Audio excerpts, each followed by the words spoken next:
ഇവിടെ എത്തണം. ആ 1 ഇയർ അവിടെ എത്താനായിട്ടുള്ള ക്ലാരിറ്റിയും കാര്യങ്ങളും ഒക്കെ എനിക്കുണ്ട്. ആ എത്തണമെങ്കിൽ എനിക്ക് കുറച്ച് സപ്പോർട്ട് വേണം. ആ സപ്പോർട്ടിന് വേണ്ടിയുള്ള ഒരു ഫ്യൂവൽ മാത്രമായിട്ട് ഈ ഗ്രാൻഡുകളെയോ ഇൻവെസ്റ്റ്മെന്റിനെയോ കാണാം. ശരിക്കും അൾട്ടിമേറ്റ്ലി സ്റ്റാർട്ടപ്പ് ബിസിനസ്സാണ്. ഈ പ്രോഫിറ്റബിലിറ്റി വന്നില്ലെങ്കിൽ ഷട്ട് ഡൗൺ ചെയ്യാം, അല്ലെങ്കിൽ അടുത്ത് പിവോട്ട് ചെയ്യാം. ഇത്രയേ ഉള്ളൂ. ഇതാണ് ആരും ചിന്തിക്കുന്നത്. ആദ്യം ഞങ്ങൾ മൈൻഡിൽ തീരുമാനിക്കുന്നത് നമ്മുടെ ഈ ബാക്കിയുള്ള ക്യാപിറ്റൽ തിരിച്ചു കൊടുക്കുക, കമ്പനി സ്കെയിൽ ഡൗൺ ചെയ്യുക, വൈൻഡപ്പ് ചെയ്യണമെങ്കിൽ വൈൻഡപ്പ് ചെയ്യുക. ക്ലാരിറ്റി ഇല്ലാതെ മുമ്പോട്ട് പോകരുത്. ഇവരുടെ ഫണ്ട് നമ്മുടെ കയ്യിലുണ്ട്. എൻ്റെ കയ്യിൽ ഇപ്പോഴും ഞാൻ റേസ് ചെയ്തതിൻ്റെ ഒരു മേജർ ചങ്ക് ഫണ്ട് ഇപ്പോഴും ഉണ്ട്. കാരണം ഞങ്ങൾ അതുപോലെ സൂക്ഷിച്ചാണ് യൂസ് ചെയ്തത്. ഫൗണ്ടർക്ക് വരുമാനം 2-3 വർഷം പിടിക്കും. എത്ര സമയം വർക്ക് ചെയ്തെന്ന് ചോദിച്ചാൽ അറിയില്ല, വിജയിക്കുമെന്നും അറിയില്ല. ശരിക്കും ഇതാണ് പലരും ഈ പറഞ്ഞതാണ്, ഒരു ഒന്നും ചെയ്യാനില്ലാത്തവർക്ക് ചെയ്യാൻ പറ്റുന്ന ഒരു മോഡലാണ് കുറച്ച് പേര്, എല്ലാവരും നല്ല കുറച്ച് പേര്. ഇന്നത്തെ ഒരു ഫ്രീഡം ഫൈറ്റർ ആണ് ഒരു സ്റ്റാർട്ടപ്പ് ഫൗണ്ടർ. ഇന്നത്തെ ജനറേഷൻ അവന്റെ നിലനിൽപ്പിന് വേണ്ടി, അവന്റെ സമൂഹത്തിന് വേണ്ടി, അവന്റെ വീടിന് വേണ്ടി, അവന്റെ നാടിന് വേണ്ടി ഫൈറ്റ് ചെയ്യുന്ന ഒരാളാണ്. എക്കോണമിക്ക് ഏറ്റവും കൂടുതൽ കോൺട്രിബ്യൂട്ട് ചെയ്യുന്ന ആളും ഇന്നത്തെ ഒരു ഫ്രീഡം ഫൈറ്റർ ആണ് ഒരു സ്റ്റാർട്ടപ്പ് ഫൗണ്ടർ എന്ന് പറയുന്നത്. ഇങ്ങനെയുള്ള സ്റ്റാർട്ടപ്പുകളും സ്റ്റാർട്ടപ്പ് മിഷന്റെ ഭാഗമായി വന്നിട്ടുള്ളതാണ്. ഇതുകൂടാതെ ആരോഗ്യരംഗത്ത് മൈകെയർ എന്ന കമ്പനി എറണാകുളത്ത് നല്ല രീതിയിലുള്ള സ്റ്റാർട്ടപ്പ് സംവിധാനമാണ്. Some experiences shake us and some inspire us to change the way things work. For Senu Sam, it began in a hospital corridor, watching his own father struggle through a system that felt confusing, costly and overwhelming. What could have just ended as a painful memory became the spark for something bigger. MyCare Health, a mission to bring clarity, dignity and affordable surgery care to India's middle class. A simple belief that a good health care shouldn't be a privilege. It should be accessible, transparent and human. And what makes Senu's journey truly powerful is this. He turned a personal pain into a solution for thousands. A reminder to every startup founder that real innovation doesn't always begin with an idea. Sometimes it begins with empathy. His story proves that when purpose leads, impact follows. Mr. Senu Sam, welcome to Growth Talks by GHC Growth Lab.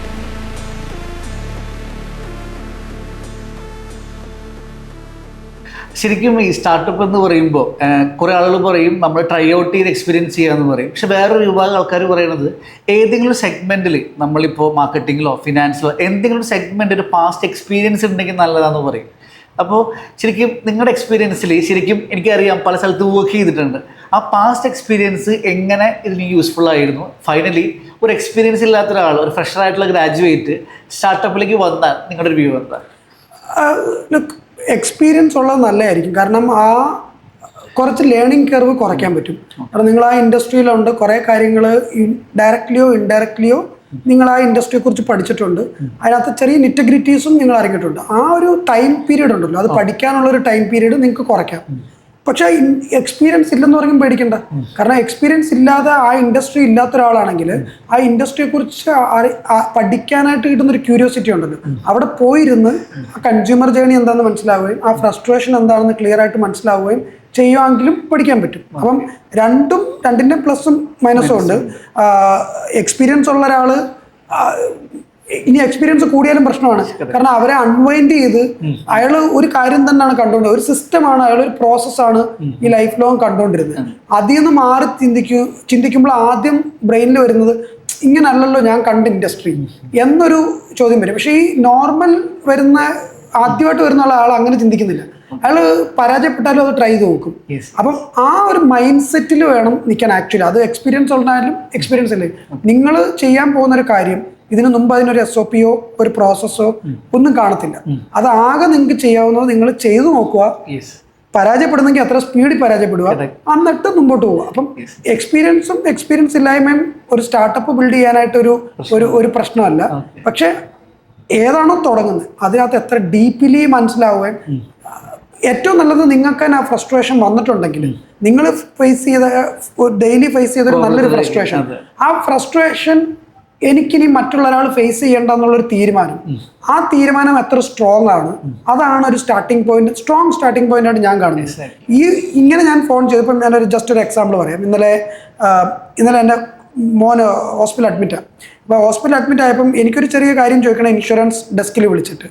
ഞാൻ ആദ്യം ഹോസ്പിറ്റലിൽ വിളിക്കുന്നു, ഹോസ്പിറ്റലിൽ insurance desk എന്ന് പറയുന്നു, അവർ connect ചെയ്യുന്ന വേറൊരു department, അവിടുന്ന് തിരിച്ച് കണക്ട് ചെയ്യാനായിട്ട് അവർക്ക് ഓപ്ഷൻ ഇല്ല. അപ്പോൾ എന്നോട് പറയുന്നു ഒന്നുകൂടെ കട്ട് ചെയ്തിട്ട് വിളിക്കാൻ പറയുന്നു, രണ്ടാമത് കട്ട് ചെയ്തിട്ട് വിളിക്കുമ്പോൾ വേറൊരു ഡിപ്പാർട്ട്മെന്റ് കണക്ട് ചെയ്യുന്നു. അപ്പം കൺസ്യൂമർ 2 വട്ടമാകുമ്പോഴത്തേനും ഫ്രസ്ട്രേഷൻ ആവും. അപ്പം ഇതുപോലുള്ള ഡെയിലി 1000 ഫ്രസ്ട്രേഷൻ നമ്മൾ കടന്നു പോകുന്നുണ്ട്. ഒരു ഫ്രസ്ട്രേഷൻ ഒന്ന് സൂം ചെയ്ത് ഡബിൾ ക്ലിക്ക് ചെയ്തിട്ട് ഈ ഫ്രസ്ട്രേഷൻ ഡെഫിനറ്റ്ലി ഞാൻ ഫേസ് ചെയ്തിട്ടുണ്ടെങ്കിൽ ഇന്ന് ഈ ഹോസ്പിറ്റലിൽ വിളിക്കുന്ന എല്ലാവരും ഫേസ് ചെയ്യുന്നുണ്ട്. ഇനി എനിക്കത് അനുഭവം ചെയ്യാൻ പറ്റത്തില്ല. ആ ഒരു തീരുമാനം എടുത്തു കഴിഞ്ഞാൽ അവിടെ ഒരു സ്റ്റാർട്ടപ്പാണ്.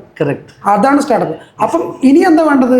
എനിക്ക് എക്സ്പീരിയൻസ് ഉണ്ടോ എക്സ്പീരിയൻസ് ഇല്ലയോ എന്നുള്ളത് ജോലിയിൽ നിന്നല്ല, ഈ ഒരു പ്രോബ്ലത്തിൽ ഈ ഒരു ഫ്രസ്ട്രേഷനിൽ കൂടെ ഞാനൊരു എക്സ്പീരിയൻസ് പോയിട്ടുണ്ടോ, എനിക്ക് വിളിച്ചു, എനിക്ക് സഹിക്കാൻ പറ്റത്തില്ലത്, അപ്പം ഇത് എത്ര പേർക്കുണ്ട് എന്നറിയാൻ വേണ്ടി അവിടെ പോയി ഇരിക്കുക, അത് മനസ്സിലാക്കുക, എന്തുകൊണ്ടാണ് ആ സിസ്റ്റം ബ്രേക്ക് ആയിരിക്കുന്നതെന്ന് മനസ്സിലാവുക, ആ സിസ്റ്റം എന്തുകൊണ്ട് അത് ആരും സോൾവ് ചെയ്യുന്നില്ല, അതോ ആരെങ്കിലും മാർക്കറ്റിൽ സോൾവ് ചെയ്യുന്നുണ്ടോ, എങ്ങനെ ഇത് നമുക്കിവിടെ യൂസ് ചെയ്യാൻ പറ്റും, പുതിയ ടെക്നോളജികൾ വെച്ചുകൊണ്ട് ഇതെങ്ങനെ അൾട്ടിമേറ്റ്ലി ഈ കസ്റ്റമർ ഇനിയും വിളിക്കുമ്പം ഒരു അൾട്ടിമേറ്റ് എക്സ്പീരിയൻസ് എങ്ങനെ കൊടുക്കാം. ഇതേ ഉള്ളൊരു സ്റ്റാർട്ടപ്പ്. ഇതിനുള്ളൊരു എക്സ്പീരിയൻസ് ഇറങ്ങിത്തിരിക്കാനായിട്ടാണ് ഒരു ഫൗണ്ടർ തിരിക്കേണ്ടത്. ഓക്കെ. രണ്ടാമതായിട്ട് ഇപ്പോൾ സിംഗിൾ കോ ഫൗണ്ടർ എന്ന് പറയുന്ന കുറേ ആളുകളുണ്ട്. കാരണം ഞാൻ ഒറ്റയ്ക്കേ ഉള്ളൂ, എനിക്ക് കോ ഫൗണ്ടർ ഇല്ല. പലപ്പോഴും പല സ്റ്റോറീസ് നമ്മൾ വായിക്കുമ്പോൾ ഇതൊരു ടീം എഫേർട്ടാണ്. കാരണം എനിക്കില്ലാത്ത സ്കില്ലുള്ള 1-2 പേര് നമ്മുടെ കൂടെ ഉണ്ടെങ്കിൽ പല കാര്യങ്ങളും നമുക്ക് സ്പീഡായിട്ട് അങ്ങോട്ടും ഇങ്ങോട്ടും കോംപ്ലിമെൻറ്റ് ചെയ്യാനും പറ്റും, കറക്റ്റ് ചെയ്യാനും പറ്റും, ഡിബേറ്റ് ഒക്കെ ചെയ്ത് പെട്ടെന്ന് സൊല്യൂഷനിലേക്ക് എത്താൻ പറ്റും. ശരിക്കും 2 ക്വസ്റ്റ്യൻസ് ആണ് ഇതിലുള്ളത്. ഒന്ന്, നിങ്ങളുടെ ഒരു കോ ഫൗണ്ടിങ് ജേർണി എങ്ങനെയായിരുന്നു, എങ്ങനെ ഇതിലേക്ക് എത്തി, ആര് തുടങ്ങി, ആര് രണ്ടാമത് വന്നു. ഫൈനലി പല സ്റ്റാർട്ടപ്സിൻ്റെ ഫെയിലിയേഴ്സ് വരുന്നത് ഗ്രോത്ത് വന്നു കഴിയുമ്പോൾ ഫൗണ്ടേഴ്സ് കോൺഫ്ലിക്റ്റ് ആണ്. അതിനെ മിറ്റിഗേറ്റ് ചെയ്യാനായിട്ട് ഫൗണ്ടേഴ്സ് എഗ്രിമെൻറ്റ് പോലെ, എഗ്രിമെൻറ്റിനേക്കാൾ ഉപരി ഡോക്യുമെൻറ്റേഷൻ, നമ്മുടെ റോൾസ്, റെസ്പോൺസിബിലിറ്റീസ്, നമ്മുടെ എക്സിറ്റ്, ഇതിനെങ്ങനെ നിങ്ങൾ കാണുന്നു, എന്തൊക്കെ ചെയ്തിട്ടുണ്ട്? സോ ഒരു സിംഗിൾ ഫൗണ്ടർ ഒരു സ്റ്റാർട്ടപ്പ് തുടങ്ങുന്നതിന് പ്രശ്നമില്ല. പക്ഷേ ഒരാളോട് ഉണ്ടെങ്കിൽ പല കാര്യങ്ങൾ ഷെയർ ചെയ്യാനും സംസാരിക്കാനും ഒരു ബ്രെയിൻ സ്പേസ് കിട്ടും. അതാണ് ഏറ്റവും നല്ലത്. സിംഗിൾ ഫൗണ്ടറായിട്ട് തന്നെ സ്കെയിൽ ചെയ്ത കുറേ കമ്പനീസ് ഉണ്ട്. പക്ഷെ കൂടുതലും ഒരു ടെക്നോളജിക്കലി ഡ്രിവൺ ആയിട്ടുള്ള കമ്പനീസ് ആയിരിക്കും സിംഗിളി ഇരുന്ന് കോഡ് ചെയ്ത് മുന്നോട്ട് പോകുന്നത്. ഇതൊരു ലാർജ് ഒരു 10 ഇയർ ഗെയിമാണ്, ഒരു 10-20 ഇയേഴ്സ് ഗെയിമാണ്, അല്ലെങ്കിൽ ജനറേഷണൽ പോകാൻ പറ്റുന്നൊരു ഗെയിമാണ്. അവിടെ നമ്മുടെ കോംപ്ലിമെൻ്ററി സ്കില്ലുള്ള ഒരാളുണ്ടെങ്കിൽ, കാരണം എനിക്ക് ചിലപ്പോൾ നല്ലോണം സംസാരിക്കാൻ അറിയായിരിക്കും, പക്ഷെ എനിക്ക് നല്ലോണം കോഡ് ചെയ്യാൻ അറിയത്തില്ല. നല്ലോണം കോഡ് ചെയ്യുന്ന ഒരാൾക്ക് നല്ലോണം സംസാരിക്കാനും അറിയത്തില്ല. ഇതിൻ്റെ ഒരു മിക്സ്ചർ ഓഫ് ആൾക്കാർ വരാമെങ്കിൽ ഈ നമ്മൾ ചെയ്യുന്ന പ്രോസസ്സിന് ഇച്ചിരൂടെ ഒരു വൈറ്റ് സ്പേസ് കിട്ടുകയും അവിടെ നമുക്ക് ഒരു വൈറ്റ് ബോർഡ് കിട്ടുകയും അവിടെ ഡ്രോ ചെയ്യാൻ പറ്റുകയും അതിനൊരു ആൻസർ കിട്ടുകയും നാളെ അത് കറക്റ്റ് ചെയ്യണമെങ്കിൽ ഒരു തെറ്റാന്ന് ചൂണ്ടിക്കാണിക്കാൻ ഒരാൾ കൂടെ ഉണ്ടായത് എപ്പോഴും തരാം. അപ്പം എൻ്റെ ഒരു അഭിപ്രായത്തിൽ മിനിമം ഒരു 2 പേര്, മാക്സിമം ഒരു 3 പേരുണ്ടെങ്കിൽ എപ്പോഴും നല്ലതായിരിക്കും. സെക്കൻഡ് ലുക്ക്, നമ്മൾ ഈ കോ ഫണ്ട് ചെയ്യുന്ന സമയത്ത് പലതും സ്നേഹബന്ധത്തിലാണ് തുടങ്ങുന്നത്. സ്നേഹബന്ധമാണ്, കാരണം എനിക്ക് അവനെ വിശ്വാസമാണ്, അവനെന്നെ വിശ്വാസമാണ്. ഇത്രയും വിശ്വാസം ഉണ്ടെങ്കിൽ എന്തുകൊണ്ടാണ് മാര്യേജിന് നമ്മൾ ഒരു മാര്യേജ് രജിസ്റ്റർ മാറ്റി വെച്ചിട്ട് നമുക്ക് ജീവിച്ചാൽ മതിയല്ലോ. അപ്പൊ അവിടെ ഒരു മാര്യേജ് രജിസ്റ്റർ കൊണ്ടുവന്നേക്കുന്നത് നിങ്ങൾ പറഞ്ഞ കാര്യങ്ങൾ റിക്കാർഡിക്കലി കറക്റ്റ് ആണോ, റിക്കാർഡിക്കലി നമ്മൾ എഗ്രി ചെയ്യുന്നു. അവിടെയും ഗവൺമെന്റിന്റെ ഒരു റെക്കോർഡ് ഉണ്ടല്ലോ. സിമിലർ ആയിട്ട് നിങ്ങൾ എന്താണോ സംസാരിച്ചത് മാര്യേജിന് നിങ്ങൾ രജിസ്ട്രി സൈൻ ചെയ്യുന്ന പോലെ നിങ്ങൾ സംസാരിച്ച കാര്യം സൈൻ ചെയ്ത് വെക്കാന്നുള്ളൂ. അതിന് ഫൗണ്ടേഴ്സ് അഗ്രിമെന്റ് എന്നൊരു പേരുണ്ടെങ്കിലും അതിനത്രയും ഒരു നെഗറ്റീവായിട്ട് എന്തോ നമ്മളെ രണ്ടുപേരെ ലോക്ക് ചെയ്യാനായിട്ട് ഉള്ള ചിന്ത ഒന്നും ചിന്തിക്കണ്ട. ഇങ്ങനെ നിങ്ങൾ സംസാരിച്ച കാര്യങ്ങൾ എന്തെങ്കിലും കാര്യങ്ങളിൽ ഡിസഗ്രിമെന്റ് വരുവാണെങ്കിൽ വന്നില്ലെങ്കിൽ അത്രയും നല്ല കാര്യം. പക്ഷെ ഞാൻ അറിഞ്ഞതിൽ ഇതിനകത്ത് 2 എലമെന്റ് ഉണ്ട്. ഒന്ന്, പരസ്പരം അറിയാവുന്ന ഒരു സ്നേഹബന്ധത്തിലായിരിക്കും ഡിസഗ്രിമെന്റ് ഡേ 1 മുതലുണ്ട്. ഒരു കോ ഫൗണ്ടറായിട്ടുള്ള ഡിസഗ്രിമെന്റ് ഡേ 1 മുതലുണ്ട്. ഈ ഡിസഗ്രിമെന്റ് എന്ന് പറയുന്നത് മാരേജിലുള്ളതുപോലെ തന്നെയുള്ള ഡിസഗ്രിമെന്റ് ആണ്. അന്ന് വരെ നമ്മൾ സ്നേഹിച്ച് നടന്ന ആൾക്കാരും ഒരേ മുറിയിൽ ഒരേ വീട്ടിൽ താമസിക്കുന്ന 2 വ്യക്തികൾ മാരേജ് വരുമ്പം പല കാര്യങ്ങളും അന്ന് വരെ കണ്ട രീതിയിലായിരിക്കത്തില്ല കാണുന്നത്. അപ്പം അവിടെ വരുന്ന ഡിസഗ്രിമെന്റും റിയലി വരുന്നൊരു കോൺഫ്ലിക്റ്റും രണ്ടും രണ്ടാണ്. Disagreement day 1 മുതലുണ്ട്. ചില കാര്യങ്ങൾ ഞാൻ പറയുന്നത് മറ്റാൾ അക്സെപ്റ്റ് ചെയ്തെന്ന് വരത്തില്ല. പക്ഷെ ആ സമയത്ത് ആരുടെ കോളാണ് എടുക്കേണ്ടത് അത് റെസ്പെക്ട്ഫുള്ളി ഡിസൈഡ് ചെയ്തിട്ടാണ് എല്ലാ ദിവസത്തെയും ഈ ഡിസഗ്രിമെന്റ് ഓവർകം ചെയ്ത് പൊയ്ക്കൊണ്ടിരിക്കുന്നത്. പക്ഷെ ഇതൊരു കോൺഫ്ലിക്റ്റിലോട്ട് വരും എന്ന് പറഞ്ഞാൽ ഞാൻ പറഞ്ഞ തീരുമാനം മറ്റേ ആൾക്ക് അക്സെപ്റ്റ് അല്ല, മറ്റേ ആളുടെ തീരുമാനമാണ് നടത്തേണ്ടത്. അങ്ങനെ വരുമ്പം ആരുടെ തീരുമാനമാണ് നമ്മൾ എഴുതി വെച്ചിരിക്കുന്ന SOPയിൽ മുമ്പോട്ട് എടുക്കേണ്ടതെന്ന് നമ്മൾ ഒരു റൂൾ എഴുതി വെക്കുന്നു, അത്രേ ഉള്ളൂ. അപ്പം അവിടെ ആ പ്രോപ്പർ ഡോക്യുമെന്റേഷനും റൂളും ഉണ്ടെങ്കിൽ ആ കമ്പനി നടത്തിപ്പിന് വേണ്ട ഉള്ള SOP ആണത്. അത് ക്ലിയർ ആയിരിക്കും. അപ്പം പല സമയത്ത് ഇങ്ങനെയുള്ള തീരുമാനങ്ങൾ വരുമ്പം ഈ പ്രൊട്ടക്ട് ചെയ്യാനും റിലേഷൻ കീപ്പ് ചെയ്ത് പോകാനും റിലേഷനിൽ അൾട്ടിമേറ്റ്ലി ഇവർ തമ്മിലുള്ള റിലേഷൻഷിപ്പ് കീപ്പ് ചെയ്യണമല്ലോ. അതെ. ഇപ്പൊ നോർമലി ഒരു ബിസിനസിന്റെ ഏറ്റവും ഫണ്ടമെന്റൽ ഒരു കാര്യത്തിൽ ഒന്നാണ് ക്യാപിറ്റൽ. പക്ഷെ അത് മാത്രമല്ല അൾട്ടിമേറ്റ്ലി ഇത് ഗ്രോത്ത് ക്യാപിറ്റൽ എന്ന് നമ്മൾ പറയും. നമ്മൾ ബൂട്ട് സ്ട്രാപ്പ് ചെയ്ത് തുടങ്ങുന്നു. സ്റ്റാർട്ടപ്പുകൾക്ക് ഒരുപാട് ഗ്രാൻഡുകൾ, സീഡ് ഫണ്ടുകൾ, ലോണുകൾ എല്ലാം അവൈലബിൾ ആണ്. അപ്പം ശരിക്കും എക്സ്പേർട്സ് എല്ലാം പറയുന്നത് ഓരോ ഫേസിലും ഏത് ഇൻവെസ്റ്റ്മെന്റ് ആണ് വേണ്ടത്, അല്ലെങ്കിൽ ഏത് ഗ്രാൻഡാണോ വേണ്ടത്, അവിടെ മാത്രമേ നമ്മൾ ഫൈൻഡ് ഔട്ട് ചെയ്യാൻ പാടുള്ളൂ. റോങ് ടൈമിന് ഫണ്ടിങ് എല്ലാം നെഗറ്റീവായിട്ട് എഫക്ട് ചെയ്യുകയും ചെയ്യും. അപ്പോൾ ഏർലി ഫേസിൽ നോൺ റീപേബിൾ ആയിട്ടുള്ള ഗ്രാൻഡുകൾ, സീഡ് ഫണ്ട്സുകളൊക്കെ എസ്പെഷ്യലി കേരള പെർസ്പെക്റ്റീവ് അറിയാൻ വേണ്ടിയിട്ടാണ് നമ്മൾ എന്തെങ്കിലും മൈക്കെയർ ടേക്ക് ചെയ്തിരുന്നു, അതുപോലെ കിട്ടിയിരുന്നു, അത് യൂട്ടിലൈസ് ചെയ്തിരുന്നു ഇനീഷ്യലി. സോ മൈക്കെയറിന്റെ ഇതിലെ ലുക്ക് എനിക്ക് ഗ്രാൻഡ് ഉണ്ടെന്ന് അറിയത്തില്ലായിരുന്നു. സ്റ്റാർട്ടപ്പ് ഗ്രാൻഡുകളും ഇന്ത്യ ഗവൺമെന്റിന്റെ സ്റ്റാർട്ടപ്പ് ഇന്ത്യ ഗ്രാൻഡുകളോ ഇതിനെക്കുറിച്ച് ഒരു ബോധവും ഇല്ലായിരുന്നു. ഇപ്പൊ ഞാൻ തിരിഞ്ഞു നോക്കുമ്പോൾ അതൊരു വലിയ ബ്ലെസ്സിങ് ആയിട്ട് തന്നെയാണ് തോന്നുന്നത്. കാരണം അതുണ്ട് എന്നൊരു ലക്ഷ്യമാണ് എൻ്റെ മുമ്പിലെങ്കിൽ ഗ്രാൻഡ് കിട്ടണമെന്നൊരു ലക്ഷ്യമുള്ളൂ അന്നേരം. അപ്പം മറിച്ച് ഞാൻ കണ്ടൊരു ഫ്രസ്ട്രേഷൻ, ആ ഫ്രസ്ട്രേഷൻ എൻ്റെ ടൈം ഞാൻ മാറ്റി വെച്ചിട്ട് ഞാൻ ആ ഫ്രസ്ട്രേഷൻ സോൾവ് ചെയ്യാൻ ഇറങ്ങുന്ന ഒരു ആറ്റിറ്റ്യൂഡും ഗ്രാൻഡ് കിട്ടാൻ വേണ്ടി ഒരു സ്റ്റാർട്ടപ്പ് ഉണ്ടാക്കുന്ന ഒരു ആറ്റിറ്റ്യൂഡും കംപ്ലീറ്റ്ലി ഡിഫറെൻ്റ് ആണ്. നിങ്ങളൊരു ഗ്രാൻഡ് കിട്ടിയ സ്റ്റാർട്ടപ്പുകളുടെ ലിസ്റ്റ് കഴിഞ്ഞ 5 വർഷത്തെ എടുത്തിട്ട് എത്ര പേര് ഇന്ന് റണ്ണിങ് ആണെന്ന് നോക്കെ, അല്ലെങ്കിൽ അറ്റ്ലീസ്റ്റ് ആ ഗ്രാൻഡിന്റെ പീരീഡ് കഴിഞ്ഞിട്ട് ഒരു സ്റ്റെപ്പെങ്കിലും മുമ്പോട്ട് പോയിട്ടുണ്ടെന്ന് നോക്കെ. പക്ഷെ ചില കമ്പനീസ് ഉണ്ട്, അവർ ആ പ്രോബ്ലം സോൾവ് ചെയ്യാൻ പോകുന്നു. ആ പ്രോബ്ലം സോൾവ് ചെയ്യാൻ പോകുന്ന സമയത്ത് അവർക്ക് കിട്ടുന്ന ചെറിയ കയ്യടി പോലൊരു കാര്യമാണ് ഈ ഗ്രാൻഡ്. ആ റെക്കഗ്നേഷൻ പോലെ ഫീൽ ചെയ്ത് കഴിഞ്ഞാൽ ഓക്കെ, അതുകൂടെ ഉണ്ടെങ്കിൽ എൻ്റെ ഒരു സ്പീഡ് ഇച്ചിരൂടെ കൂടി.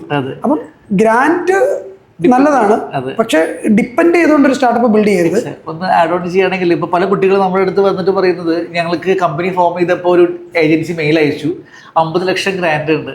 ആ ഗ്രാൻഡ് കിട്ടിയിട്ടാണ് അവർ ചിന്തിക്കുന്നത് കമ്പനി വേണോ, അല്ലെങ്കിൽ ഐഡിയ പോലും ഇല്ല. അപ്പോൾ ശരിക്കും ഈ പറഞ്ഞതാണ് അതിന്റെ പോയിന്റ്. നെക്സ്റ്റ് ഒരു ഫണ്ടിങ്ങിനൊക്കെ പോകുമ്പോൾ ഒരു മൈൽ സ്റ്റോൺസ് ആണ് അല്ലെ, നമ്മുടെ ഐഡിയനെ ഗവൺമെന്റ് കൺസിഡർ ചെയ്തു എന്ന് പറയുന്ന ഒരു, അല്ലാതെ ഒരിക്കലും അതിനെ ഡിപ്പെൻഡ് ചെയ്താൽ ഒരിക്കലും നമ്മൾ ഡിപ്പെൻഡ് ചെയ്യില്ല. ഈ ഗ്രാൻഡ് ആയാലും ഇൻവെസ്റ്റ്മെന്റ് ആയാലും ഇതൊക്കെ ഒരു ക്യാഷാണ് കമ്പനിയിലോട്ട് വരുന്നത്. എന്തിനാണ് ഈ ക്യാഷ് എന്ന് ആദ്യം തീരുമാനം ഉണ്ടെങ്കിൽ അതാണ് നമ്മൾ ആദ്യം മൈൻഡിൽ വെക്കേണ്ടത്. എനിക്ക് ഇപ്പം പൈസ വേണോ വേണ്ടായോ, പൈസ ഗ്രാൻഡിൽ കൂടെ കിട്ടും, അത് ഫ്രീ ആയിട്ട് കിട്ടുന്നു എന്ന് പറഞ്ഞ് ഗവൺമെന്റിന്റെ നിന്ന് അത് എങ്ങനെ മേടിക്കാമോ എന്നുള്ളൊരു പോളിസി ഉണ്ടാക്കി ഒരു സ്റ്റാർട്ടപ്പ് ഉണ്ടാക്കി അങ്ങോട്ട് ചെല്ലാതെ ഞാൻ ഒരു കാര്യം ബിൽഡ് ചെയ്യുന്നു. ആ ബിൽഡ് ചെയ്തതിന് എനിക്ക് 1 ഇയർ കൊണ്ട് ഇവിടെ എത്തണം.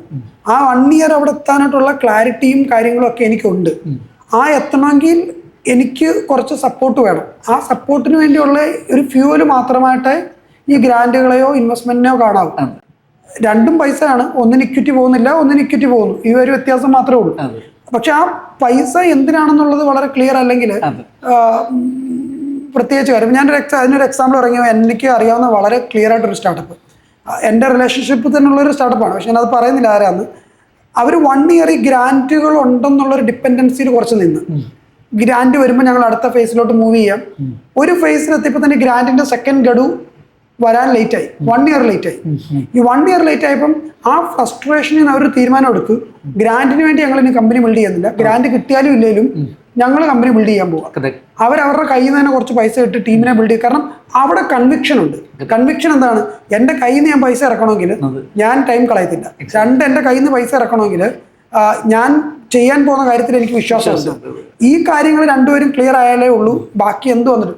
അതിലവരങ്ങോട്ട് ഇറങ്ങിയപ്പോഴത്തേനുണ്ടല്ലോ അവർക്കിപ്പോൾ നാടെ കേരളത്തിൽ തന്നെ ഞാൻ കേട്ടിട്ടുള്ളതിൽ ഏറ്റവും വലിയൊരു ഏഞ്ചൽ ഇൻവെസ്റ്റ്മെന്റ് ആണ് അവർക്ക് കിട്ടുന്നത്.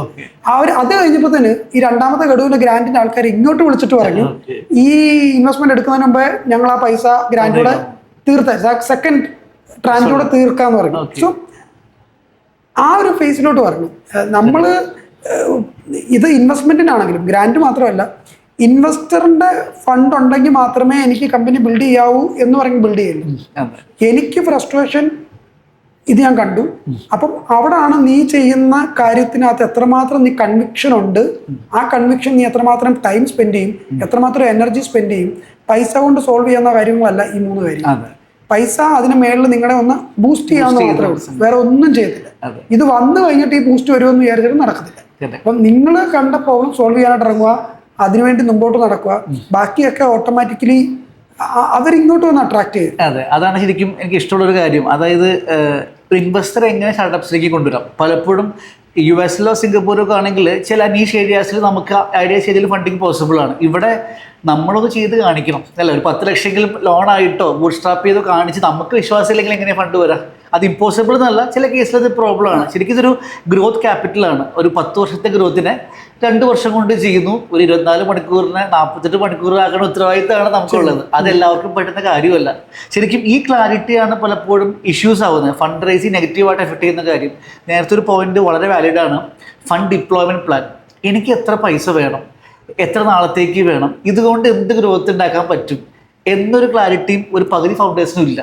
ഫണ്ട് മാത്രം, ഗ്രാൻഡ് മാത്രമാണ് മിക്ക ആളുകളുടെയും. ഇതിനകത്ത് ഞാൻ ഇപ്പം 3.5 വർഷമായിട്ട് പറയുകയാണ്, എനിക്ക് ഏറ്റവും ഇമ്പോർട്ടൻ്റ് ആയിട്ട് തോന്നുന്ന ഫണ്ടിനേക്കാളും കൂടുതൽ എൻ്റെ ടൈമാണ്. എൻ്റെ ടൈം റീപ്ലേസബിൾ അല്ല. എനിക്ക് ഒരു ദിവസം ഇത്ര ടൈമേ ഉള്ളൂ. അപ്പം എനിക്ക് സ്റ്റാർട്ടപ്പിനോട് അത്രയും കൺവിക്ഷൻ ഉണ്ട്. ചിലതുണ്ട് ഫണ്ട് വന്നു കഴിഞ്ഞാൽ ആക്ച്വലി അതൊരു ട്രാപ്പാണ്. കാരണം ഫണ്ട് വന്നു കഴിഞ്ഞാൽ ഇനി ഫണ്ട് തീരുന്നിടം വരെ നമ്മൾ ഈ കമ്പനി വർക്കൗട്ട് ആകത്തില്ലെങ്കിലും നമ്മൾ തള്ളിക്കൊണ്ട് നടത്തും. ഈ ഫണ്ടിന്റെ ലാസ്റ്റ് മൊമെന്റ് വരെ എനിക്ക് ആദ്യമേ അറിയാമായിരുന്നു ഈ കമ്പനി വർക്കൗട്ട് ആകത്തില്ലെന്ന്. പക്ഷെ ആ വർക്കൗട്ട് ആകത്തില്ലെന്ന് ഞാൻ ക്ലിയർ ആയിട്ട് കണ്ട സമയത്താണ് ഫണ്ട് വന്നത്. അങ്ങനെയാണെങ്കിൽ ഈ ഫൗണ്ടർ എന്നായിരിക്കും തീരുമാനിക്കുന്നത്? എന്നാൽ ഇത് കണ്ടിന്യൂ ആണ്. ആ ഫണ്ട് തീരാൻ ചിലപ്പോൾ 1 വർഷം എടുക്കും, ചിലപ്പോൾ 2 വർഷം. ഈ 2 വർഷം ടൈം പോയില്ലേ? ഞാൻ നോക്കുന്നത് എനിക്ക് വാലിഡായിട്ട് എൻ്റെ ഫണ്ട് ഉണ്ട്. എൻ്റെ ഈ കമ്പനി തന്നെ 3-4 പിവോട്ട് നടന്നു. ഈ 3-4 പിവോട്ടിന്റെ ആദ്യത്തെ ടോക്ക് ഞങ്ങൾ ഫൗണ്ടേഴ്സ് ഇരിക്കുന്നത്, ഈ പിവോട്ട് നടക്കുന്നതിന് മുമ്പ് നമുക്ക് മനസ്സിലാവും കമ്പനി അവിടെ സ്റ്റക്ക് ആകാൻ പോവുകയാണ്. ഈ സ്റ്റക്ക് ആകാൻ പോവാന്നുള്ള സമയത്ത് ആദ്യം മൈൻഡിൽ ഞങ്ങൾ തീരുമാനിക്കുന്നത് നമ്മുടെ ഈ ബാക്കിയുള്ള ക്യാപിറ്റൽ തിരിച്ചു കൊടുക്കുക, കമ്പനി സ്കെയിൽ ഡൗൺ ചെയ്യുക, വൈൻഡപ്പ് ചെയ്യണമെങ്കിൽ വൈൻഡപ്പ് ചെയ്യുക, ക്ലാരിറ്റി ഇല്ലാതെ മുമ്പോട്ട് പോകരുത്. ഇവരുടെ ഫണ്ട് നമ്മുടെ കയ്യിലുണ്ട്. എൻ്റെ കയ്യിൽ ഇപ്പോഴും ഞാൻ റേസ് ചെയ്തതിൻ്റെ ഒരു മേജർ ചങ്ക് ഫണ്ട് ഇപ്പോഴും ഉണ്ട്. കാരണം ഞങ്ങൾ അതുപോലെ സൂക്ഷിച്ചാണ് യൂസ് ചെയ്തത്. ഞങ്ങൾക്ക് ഇതിനിടയ്ക്ക് 3 വട്ടം സ്റ്റക്ക് ആയപ്പോഴും ഞങ്ങൾ ആദ്യം എടുത്ത തീരുമാനം, നമുക്കൊരു കാര്യം ചെയ്യാം, ഇതുവരെ മൈക്കെയർ എന്തോ ആണ് എങ്ങനെയാണെന്ന് പറഞ്ഞിട്ടൊന്നും കാര്യമില്ല. നമ്മളുടെ ടൈം റീപ്ലേസബിൾ അല്ല. ആര് നമ്മളെ എങ്ങനെ കാണുന്നു, മൈക്കെയർ എന്ന് പറയുക കണ്ടു, ഇദ്ദേഹം ഇത്രയും സംസാരിച്ചു, ഇതൊക്കെ എന്ന് പറഞ്ഞാൽ ആ ഒരു അഭിമാനത്തിന്റെ പ്രശ്നമായിട്ടൊന്നും പിടിച്ചോണ്ട് നിൽക്കരുത്. നിങ്ങൾക്ക് ക്ലാരിറ്റി ഉണ്ടോ ഇല്ലയോ എന്നുള്ളത് വളരെ ക്ലിയർ ആയിരുന്നു. കാരണം എനിക്കിപ്പം ഒരു പ്രായമായി. ഈ പ്രായത്തിൽ നിന്ന് എനിക്ക് ഒരു ഫുൾ സൈക്കിൾ സ്റ്റാർട്ടപ്പ് കാണാൻ ഇനി 2 വട്ടം കൂടെ പറ്റത്തുള്ളൂ. അത് ഫുള്ളായിട്ട് കാണാൻ പറ്റുന്നതിനകത്ത് എഫോർട്ടേ ഞാൻ ഇടാവും. പൈസ എനിക്കിപ്പോൾ 2ാമത് റേസ് ചെയ്യണമെങ്കിൽ, ഞാനിപ്പോൾ റേസ് ചെയ്ത പൈസ എനിക്ക് ക്ലാരിറ്റി ഇല്ലെങ്കിൽ തിരിച്ചു കൊടുക്കാമെങ്കിൽ ഇതേ ഇൻവെസ്റ്റേഴ്സ് ഇതിന്റെ ഡബിളും ട്രിപ്പിളും തരാൻ റെഡി ആയിട്ട് ഇപ്പോൾ.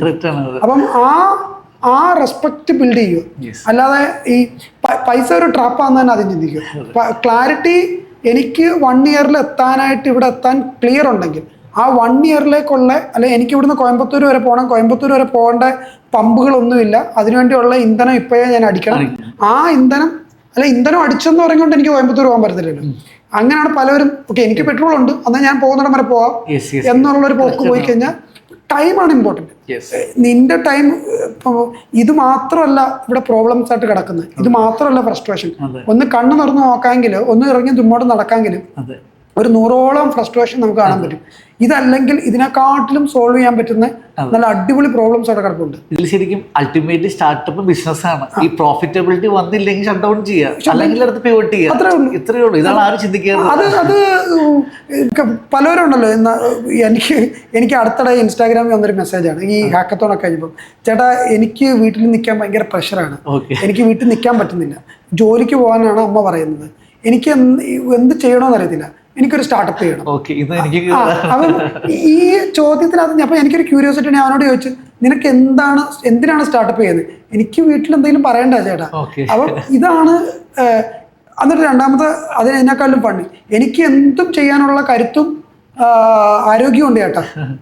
അപ്പം എല്ലാവരും വിചാരിക്കുന്നത് പണ്ട് ഡിഗ്രി കഴിഞ്ഞാൽ, പഠിത്തം കഴിഞ്ഞ് കഴിഞ്ഞാൽ ഇനിയും ജോലി എന്നൊരു ഓപ്ഷനേ ഉള്ളായിരുന്നു. ഇന്ന് എന്തോ ഒന്ന് ഗ്ലാമറൈസ് ആയിട്ട് സ്റ്റാർട്ടപ്പ് എന്ന് ഫൗണ്ടർ എന്ന് നാട്ടിൽ പറഞ്ഞു കഴിഞ്ഞാൽ കുറച്ചാളങ്ങ് പിടിച്ചു നിൽക്കാം. അതൊരു അൾട്ടിമേറ്റ്ലി നിങ്ങളുടെ ടൈം പോവാ. ചെയ്യുകയാണെങ്കിൽ ശരിക്കും നമ്മൾ ജോലി, ഞാനും 10 വർഷം ജോലി ചെയ്തതാണ്. നമുക്കൊരു 8 മുതൽ 12 മണിക്കൂർ വരെ ജോലി ചെയ്താൽ ഒരു 50,000 മുതൽ 1 ലക്ഷം വരെ ഈസി ആയിട്ട് കിട്ടും ഒരു ക്വാളിഫൈഡ് ആയിട്ടുള്ള പ്രൊഫഷണലിന്. ഒരു സ്റ്റാർട്ടപ്പ് ഫൗണ്ടർക്ക് വരുമാനം അവന് 2-3 വർഷം പിടിക്കും. എത്ര സമയം വർക്ക് ചെയ്തെന്ന് ചോദിച്ചാൽ അറിയില്ല, വിജയിക്കുമെന്നും അറിയില്ല. ശരിക്കും ഇതാണ് പലരും ഈ പറഞ്ഞതാണ്, ഒരു ഒന്നും ചെയ്യാനില്ലാത്തവർക്ക് ചെയ്യാൻ പറ്റുന്ന ഒരു മോഡലാണ് സ്റ്റാർട്ടപ്പ്. കുറച്ച് പേര്, എല്ലാവരും നല്ല കുറച്ച് പേര്.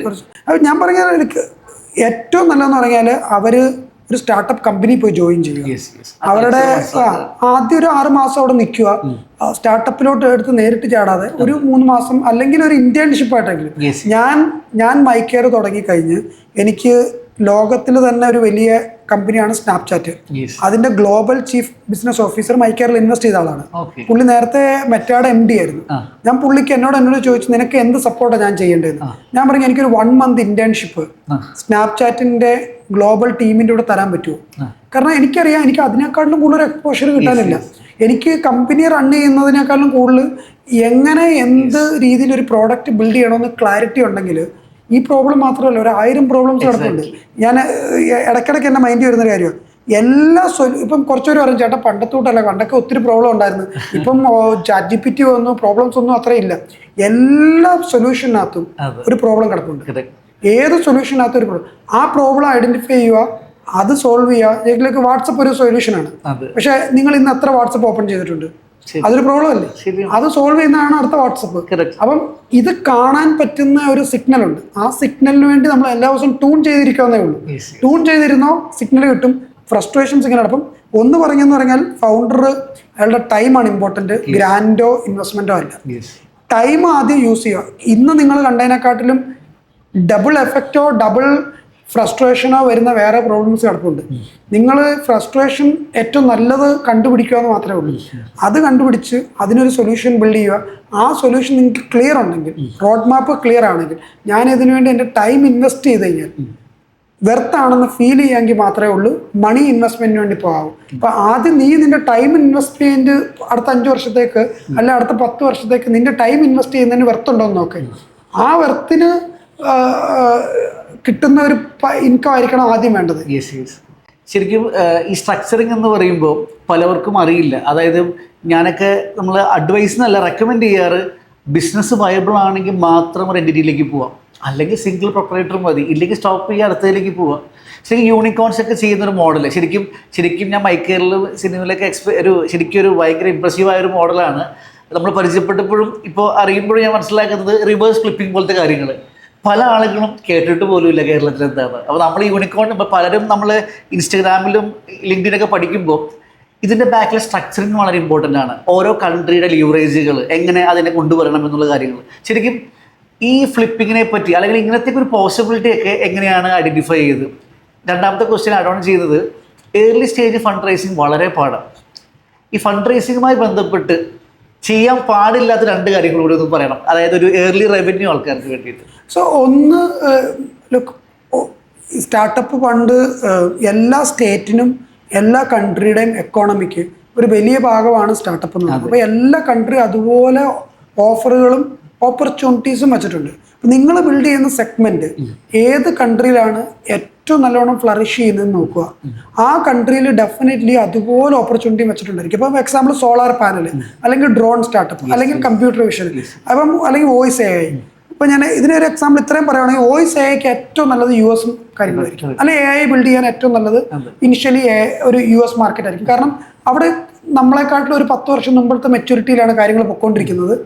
ഞാൻ പറയുന്നത് അവിടെ പോയി നിങ്ങൾ ബിൽഡ് ചെയ്യും എന്ന് പറഞ്ഞ് ഇന്ത്യ വേണ്ട നാഷണലിസം പറയാനോ ഒന്നും അല്ല പറയുന്നത്. നിങ്ങൾ അവിടെ പോയി ആ എക്സ്പോഷർ കിട്ടിയിട്ട് നിങ്ങൾ തിരിച്ച് ഇന്ത്യയിൽ വന്നാൽ അത് റിവേഴ്സ് ഫ്ലിപ്പ് ചെയ്തിട്ട് ഇന്ത്യയിൽ നിന്ന് ബിൽഡ് ചെയ്തു ആരും ഒന്നും പറയുന്നത്. അല്ലെങ്കിൽ ഇന്ത്യ കമ്പനി രജിസ്റ്റർ ചെയ്യും, അവിടെ ഒരു കമ്പനി രജിസ്റ്റർ ചെയ്യും, എന്നിട്ട് അവിടുത്തെ കമ്പനി രജിസ്റ്റർ ചെയ്യുന്ന പറഞ്ഞാൽ അവിടുത്തെ എക്കോസിസ്റ്റത്തിൽ നിങ്ങൾക്ക് ഒരു ആക്സെപ്റ്റൻസ് കിട്ടാൻ വേണ്ടിയാണ്. ആ ആക്സെപ്റ്റൻസ് കിട്ടി കാര്യങ്ങളൊക്കെ ലിവറേജ് ചെയ്യും, അവിടുത്തെ എഡ്യൂക്കേഷൻ കിട്ടുക, അവിടുത്തെ ഒരു നോളജ് ബേസ് കിട്ടുക, അവിടുത്തെ കണക്ഷൻസ് കിട്ടുക, എന്നിട്ട് നിങ്ങളുടെ നാട്ടിൽ വന്ന് അത് ഇംപ്ലിമെന്റ് ചെയ്ത് ഇതൊക്കെ തന്നെ പണ്ട് മഹാത്മാഗാന്ധിയുടെ അടുത്ത് പോയി പഠിച്ചു. ആ നോളജ് തിരിച്ച് ഇന്ത്യയിൽ വന്നു, ഇന്ത്യയിൽ ഫ്രീഡം ഫൈറ്റ് മൂവ്മെന്റ് കൊണ്ടുവരുന്നു.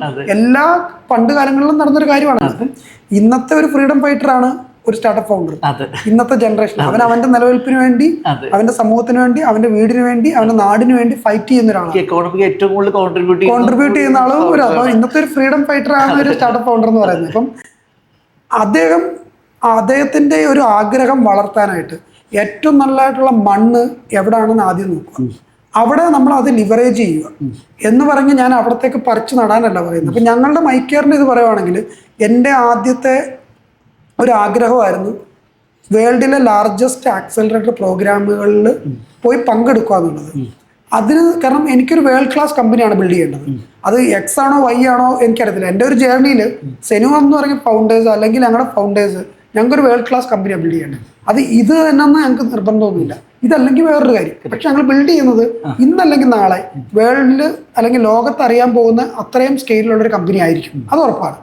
അത് എന്താണെന്നുള്ളത് കാലം തെളിയിക്കും. പക്ഷെ അതിനു വേണ്ടിയുള്ള എത്രയും സ്പീഡിൽ അതിൻ്റെ എല്ലാ കാര്യങ്ങളും എക്സ്പോഷർ ഗ്രൗണ്ട് അപ്പിൽ നിന്നല്ല, എൻ്റെ ഏറ്റവും ടോപ്പിൽ നിന്ന് തന്നെ കേൾക്കണം. ഞാൻ ഇവിടത്തുള്ള എക്കോസിസ്റ്റത്തിൽ നിന്ന് മാത്രം കേട്ടുകൊണ്ടിരുന്നാൽ ഞാൻ അവിടെ എത്താൻ കുറച്ച് ടൈം എത്തും. പക്ഷെ അവിടെ ഞാൻ ആദ്യം ആഗ്രഹിക്കുവാണെങ്കിൽ ഞാൻ കുറേ അതിനു വേണ്ടി പ്രിപ്പയർ ചെയ്യുന്നുണ്ട്. അപ്പം ഞാൻ വിചാരിച്ചു ഓക്കെ ഒരു കാര്യം ചെയ്യുമ്പോൾ ആദ്യം അതിനുവേണ്ടി പ്രിപ്പയർ ചെയ്യും, എന്നിട്ട് അവിടെയുള്ള പ്രോഗ്രാമുകളിൽ മാത്രം അപ്ലൈ ചെയ്യും. അങ്ങനെ വേൾഡിലെ ഏറ്റവും ടോപ്പായിട്ടുള്ള 3 പ്രോഗ്രാമിൽ അപ്ലൈ ചെയ്തു. ആദ്യം അപ്ലൈ ചെയ്തു കിട്ടിയില്ല, രണ്ടാമത് അപ്ലൈ ചെയ്തു കിട്ടിയില്ല, മൂന്നാമത് അപ്ലൈ ചെയ്തു അന്നേരവും കിട്ടിയില്ല. പക്ഷെ 4ാമത് എനിക്ക് അവർ ഓപ്പർച്യൂണിറ്റി തന്നു. അങ്ങനെ അവർ പറഞ്ഞു ഓക്കെ. പക്ഷെ ഈ 4 വട്ടം ഞാൻ ഇതിന് അപ്ലൈ ചെയ്തപ്പം ഇതിന് പരാജയമല്ല ഇഷ്ടപ്പെട്ടത്. ഇതിനു വേണ്ടി 2ാമത് അപ്ലൈ ചെയ്യാൻ പോകുമ്പോൾ നമ്മൾ ഈ ഫൗണ്ടർ എന്ന് പറഞ്ഞാൽ എല്ലാവരും കേൾക്കുന്ന പരാജയം എന്നാണ്. ഈ ഓരോ പരാജയവും ഈ ജിമ്മിൽ പോകുന്ന ഒരു എൻഡ്യൂറൻസ് ആണ്. ഈ പരാജയങ്ങളുടെ ഒരു കളക്ഷൻ നിങ്ങളെ കുറേ കൂടെ മെച്യൂറാക്കി. അപ്പം ഇന്ന് ഞാൻ നിൽക്കുന്ന അറ്റ്ലീസ്റ്റ് ഒരു 500 പരാജയം കഴിഞ്ഞിട്ടായിരിക്കും. എന്ന് പറഞ്ഞാൽ 500 വട്ടം ഞാൻ ഡംബിൾ എടുത്ത് എൻഡ്യൂറൻസ് കിട്ടിയൊരു മസിൽ പവറായിട്ടാണ് നിൽക്കുന്നത്. ഇനി അങ്ങനെ പെട്ടെന്ന് തളർത്താൻ പറ്റത്തില്ല. അപ്പം ആ പ്രോഗ്രാമിന് എനിക്ക് കിട്ടിയപ്പം ആ പ്രോഗ്രാമിൽ എനിക്ക് മനസ്സിലായി അതിന് US ആയിരിക്കും നല്ലത്. അങ്ങനെയാണ് ആദ്യം മൈക്കർ US പോകുന്നതും US ഇൻവെസ്റ്റ്മെൻറ്റ് വരുന്നതും US ഒരു ആക്സിലറേഷൻ കിട്ടുന്നതും. ഞാൻ അന്നേരം ഒന്നും മടിച്ചില്ല. നാഷണലിസം പറയാനോ കാര്യങ്ങളോ അല്ല, ഞാൻ അവിടെ ലിവറേജ് ചെയ്ത് കഴിഞ്ഞ് കുറച്ച് കഴിഞ്ഞ് മുമ്പോട്ട് വന്നപ്പോഴാണ് മനസ്സിലായത് ഈ കമ്പനിയുടെ ചില കാര്യങ്ങൾ ഇനിയും കുറച്ച് 3-4 പിവോട്ട് കഴിഞ്ഞപ്പോഴത്തേന് ഈ 4ാമത്തെ പിവോട്ട് വന്നപ്പം ഈ ആംഗിൾ ഇന്ത്യയിലായിരിക്കും ഏറ്റവും നല്ല. അപ്പൊ ആ ഒരു ഫ്ലെക്സിബിലിറ്റിയിൽ ഫൗണ്ടർ നിൽക്കുക. ഞാൻ ഒരെണ്ണത്തിനകത്ത് റിജിഡായിട്ട് നിൽക്കാതിരിക്കുക. എനിക്ക് ഇവിടെ പറ്റത്തുള്ളൂ, അല്ല അവിടെ നിന്നല്ലെങ്കിൽ അവിടെ ചെയ്യും, നാളെ തിരിച്ചിവിടെ വരണമെങ്കിൽ ഇവിടെ വാ. ഇതിനൊരു ഫ്ലെക്സിബിലിറ്റിയിൽ നിൽക്കുക. ഏത് മാർക്കറ്റാണ് കുറച്ചും കൂടി ഈസിയാണ്. കാരണം ChatGPTയുടെ ഗ്ലോബൽ സെർച്ച് പോയി നോക്കുക, ഇതാണ് എൻ്റെ ഐഡിയ, ഇതിന് ഏറ്റവും നല്ല ആക്സിലറേഷനും മാർക്കറ്റും ഇൻക്യുബേഷനും എവിടെയാണെന്ന് നോക്കുക, അവിടെ തന്നെ പോയി. അപ്പം വേൾഡിലെ ഏറ്റവും ബെസ്റ്റ് ലേണിംഗ് ഞാൻ ആദ്യം കിട്ടും.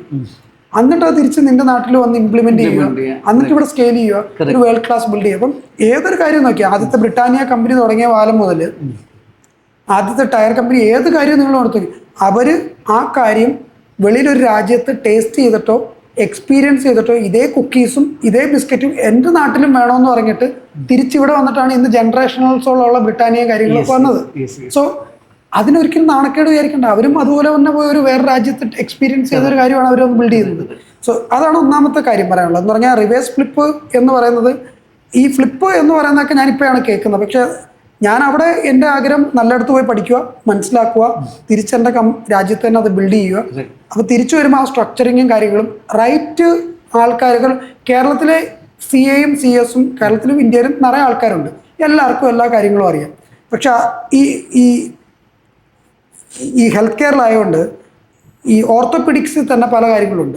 പറഞ്ഞാൽ നീക്ക് ഒരാളുണ്ട്, സ്പോർട്സ് മെഡിസിൻ ഒരാളുണ്ട്, സ്പൈനിന് ഒരാളുണ്ട്. ഇതൊക്കെ ഓർത്തോപെഡിക്സിന്റെ ബ്രാഞ്ചുകളാണ്.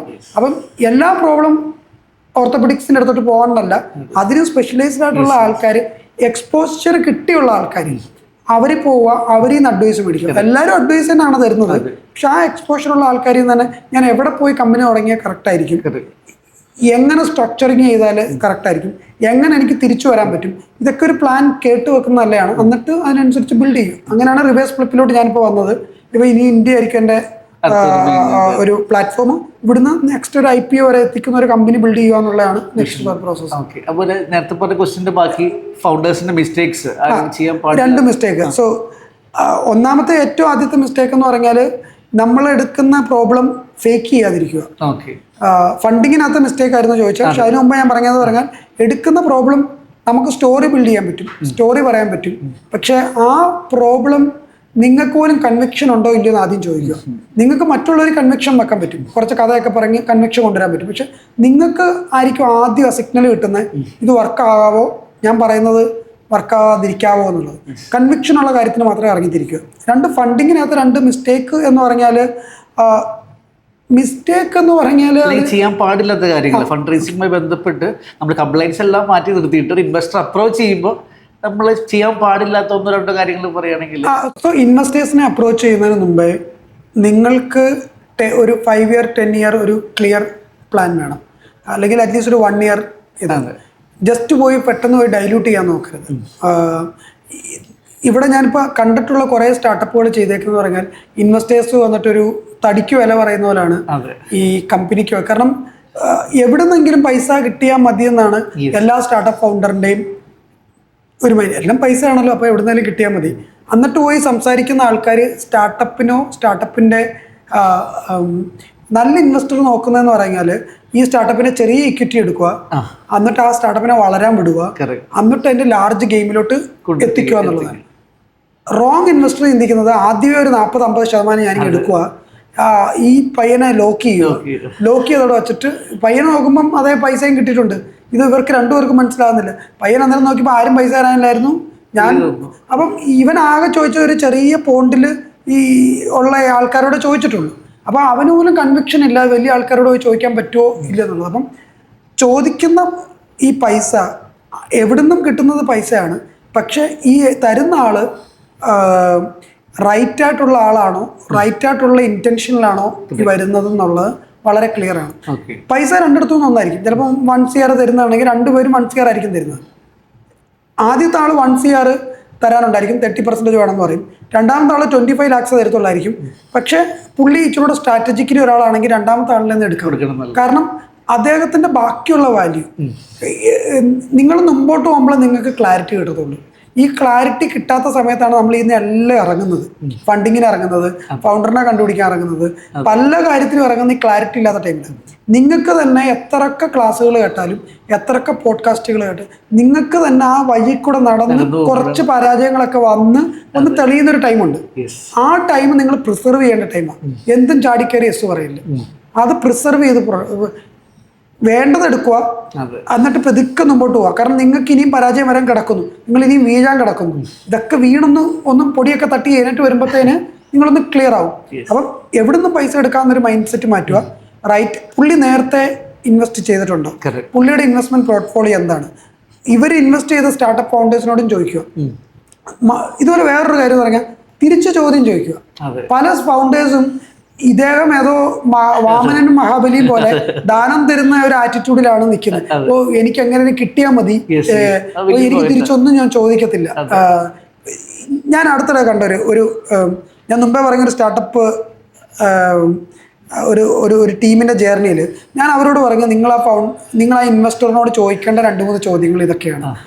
എവിടെയാണ് നിങ്ങൾ ഇൻവെസ്റ്റ് ചെയ്തിട്ടുള്ളത്, അവരുടെ ആ ഇൻവെസ്റ്റ്മെന്റ് പോർട്ട്ഫോളിയോ കമ്പനികൾ ഇപ്പം എങ്ങനെയുണ്ട്, ഇതൊന്നും ചോദിക്കാതെ നിങ്ങൾ പോയി ചുമ്മാ ചാടരുത്. എന്നിട്ട് അവർ ഒരു ഇൻവെസ്റ്റർ കഫേ, ഒരു ഇൻവെസ്റ്റർ മീറ്റിംഗ് നടക്കുന്ന ടൈമിൽ ഒരു ഇൻവെസ്റ്ററിനോട് ഈ ചോദ്യം ചോദിച്ചു. ഈ ഇൻവെസ്റ്ററിന്റെ ഇമ്മീഡിയറ്റ് മറുപടി, നിങ്ങൾ എന്നോട് ചോദ്യം ചോദിക്കാറായോ? എന്നോട് ഇതുവരെ ഇങ്ങനെയുള്ള ചോദ്യങ്ങളൊന്നും ആരും ചോദിച്ചിട്ടില്ല. ഞാൻ ആദ്യം അവരോട് പറഞ്ഞു ആ ഇൻവെസ്റ്ററിനെ കട്ടി, പുള്ളി പൈസ തരാൻ റെഡിയാ, പക്ഷെ കട്ടി. കാരണം പുള്ളിയുടെ ആദ്യത്തെ ചോദ്യം എന്തായിരുന്നു, നിങ്ങൾ എന്നോട് ചോദ്യം ചോദിക്കാറായോ എന്നുള്ളത്. ഇവിടെ ആരും വലുതോ ചെറുതോ എന്നൊന്നും ചിന്തിക്കില്ല. നിങ്ങളാണ് ഒരു കിങ്ഡം ബിൽഡ് ചെയ്യാൻ പോകുന്നത്. നിങ്ങളുടെ ഐഡിയ കറക്റ്റ് കൺവിക്ഷൻ ഉണ്ടെങ്കിൽ നിങ്ങളത് ബിൽഡ് ചെയ്തിരിക്കും, നിങ്ങൾ ആ റൂൾ ചെയ്തിരിക്കും. അപ്പം നിങ്ങൾ പോകുന്ന ആ ഒരു ആറ്റിറ്റ്യൂഡിലേ ആയിരിക്കരുത്, എന്തെങ്കിലും എവിടുന്നെങ്കിലും കിട്ടണേ എന്നുള്ളൊരു ആറ്റിറ്റ്യൂഡിലായിരിക്കരുത്. തിരിച്ചു ചോദ്യങ്ങൾ ചോദിക്കണം.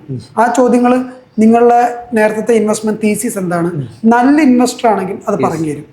കാരണം അവിടെ പുള്ളി നോക്കുന്നത് ഞാൻ ദാനം കൊടുക്കാൻ പോകുന്ന ഒരാളെന്നല്ല, നമ്മൾ രണ്ടുപേരൂടെ മ്യൂച്വലി ഒരു കാര്യം ബിൽഡ് ചെയ്യാൻ പോവാണ്. നീ ബിൽഡ് ചെയ്യ്, ഞാൻ ഫണ്ട് തരാം, എന്റെ ഫണ്ടിന് റിട്ടേൺ വേണം, നിനക്ക് വേണ്ടത് നിന്റെ ആഗ്രഹം എത്തണം. ആ ഒരു ക്ലിയർ ഇൻസൈറ്റും വിസ്ഡം ഉള്ള ഇൻവെസ്റ്റേഴ്സിനെ മാത്രമേ കൊണ്ടുവരാവൂ. അപ്പം അത് 2-3 ചോദ്യം ചോദിക്കുമ്പോൾ തന്നെ മനസ്സിലാവും ഇദ്ദേഹത്തിന്റെ സിഗ്നൽ എങ്ങനെയാണെന്ന്. ഞാൻ എൻ്റെ ഏത് പിച്ച് ചെയ്യുമ്പോഴും കുറേ ഇൻവെസ്റ്റേഴ്സ് എന്നെ റിജക്ട് ചെയ്തിട്ടുണ്ട്, കുറേ ഇൻവെസ്റ്റേഴ്സിനെ ഞാൻ റിജക്ട് ചെയ്തിട്ടുണ്ട്. അപ്പം അതിനൊരു ഗട്ട്സ് വേണം. എനിക്ക് ഒരു ലാസ്റ്റ് ഒരു എക്സാമ്പിൾ ഒന്നാമത്തേനകത്ത് എക്സാമ്പിൾ പറയാം. എനിക്ക് ഒന്നുമില്ലാത്ത സമയത്ത് ഇതേ കേരളത്തിൽ നിന്ന് ഒരു ഗ്രൂപ്പ് 3 കോടി തരാമെന്ന് പറയും, 3 കോടി ഇൻവെസ്റ്റ്മെന്റ് തരാമെന്ന് പറയും. പക്ഷെ അവർക്കൊരു ക്ലിയർ ഡിമാൻഡ് ഉണ്ട്. ഈ ഡിമാൻഡ് ഞാൻ അക്സെപ്റ്റ് ചെയ്യാം, 3 കോടി മേടിക്കാം, അല്ലെങ്കിൽ ഈ 3 കോടി റിജക്റ്റ് ചെയ്യാം. എനിക്കിനി എവിടുന്ന് പൈസ എവിടുന്ന് കിട്ടുമെന്ന് പോലും എനിക്കറിയത്തില്ല. പക്ഷെ അതൊരു ഭയങ്കര സ്ട്രഗിളാണ് ഒരു ഫൗണ്ടറിനെ സംബന്ധിച്ചിടത്തോളം. ഇനി എവിടുന്ന് പൈസ വരുന്ന 3 കോടി തന്നെ എന്നുള്ള കാര്യം എൻ്റെ ജീവിതത്തിൽ ആദ്യമായിട്ട് കേട്ടൊരു ടൈമാണ്. ആ സമയത്ത് 2 ദിവസം ഞാനൊരു ട്രോമയിൽ പോയി. കാരണം നോ എന്ന് പറയാൻ അത്ര ഈസി അല്ല. ഈ 3 കോടി വേണമെന്ന് പറയാൻ 3 കോടി ഞാൻ കണ്ടിട്ടുമില്ല. അത് പക്ഷെ ഈ ഒരു തീരുമാനം ഞാൻ എടുക്കുന്നതാണ് എൻ്റെ ടീമിനെ എല്ലാം പ്രൊട്ടക്റ്റ് ചെയ്യാൻ ഏറ്റവും നല്ലതെന്ന് തീരുമാനിച്ച ആ ഒരു തീരുമാനം, ആ 3 കോടി എനിക്ക് റിജക്റ്റഡായി. പക്ഷെ ആ 3 കോടി റിജക്റ്റഡായി ആ കോൺഫിഡൻസിൽ നിന്ന് നോ പറയാനായിട്ട് ഞാൻ പഠിച്ചവിടെ. ആ ഒരു ഗ്രിപ്പ് കിട്ടിയത് കൊണ്ട് അത് കഴിഞ്ഞപ്പോഴാണ് ഞാൻ പോയി 16-20 കോടിയൊക്കെ റേസ് ചെയ്തത്. അപ്പം ചില കാര്യങ്ങൾ നോ പറയുമ്പം നമുക്കൊരു ഡിലേ വരുമായിരിക്കും. പക്ഷെ അത് നമ്മൾ മാർക്കറ്റിൽ നിന്ന് ഡിലേ ചെയ്യുമല്ല, നമ്മൾ മുമ്പോട്ട് പൊയ്ക്കൊണ്ടിരിക്കുക, കറക്റ്റ് ആൾക്കാരെ മാത്രം കൊണ്ടുവരിക, അവർക്ക് ലോങ് ടൈം വിഷൻ ഉണ്ടോ എന്ന് നോക്കുക. അല്ലെങ്കിൽ അവർ ഇന്ന് പൈസ തന്നിട്ട് നാളെ റിട്ടേൺ എന്തെന്ന് ചോദിച്ചുകൊണ്ടിരിക്കും. അതൊരു ഒരു എന്നാ ഇന്ന് അവർ കൂടുതലും കണ്ടിട്ടുള്ളത് രാവിലെ കട തുറക്കുക, പെട്ടിക്കകത്തോട്ട് പൈസ വീഴുന്നു, വൈകിട്ട് എണ്ണുക, എല്ലാവരും ഡിവൈഡ് ചെയ്തെടുക്കുക. ആ തോട്ട് പ്രോസസ്സിലുള്ള ഇൻവെസ്റ്റേഴ്സ് ഉണ്ട്. നിങ്ങൾ എന്താണോ ബിൽഡ് ചെയ്യുന്നത് വളരെ ക്ലിയർ ആണെങ്കിൽ, ഒരു സ്കെയിലബിൾ സ്റ്റാർട്ടപ്പ് ആണെങ്കിൽ ഇതൊരു ലോങ് ടൈം ജേർണി. ചിലപ്പോൾ ഇൻവെസ്റ്റേഴ്സിന് റിട്ടേൺ കിട്ടാനായിട്ട് ചിലപ്പോൾ 3 എക്സിറ്റ് കൊടുക്കാൻ ചിലപ്പോൾ 3 വർഷം 4 വർഷം എടുക്കേണ്ടി വരും. ആ പേഷ്യൻസ് അവർ റെഡിയാണോ വെയിറ്റ് ചെയ്യാൻ?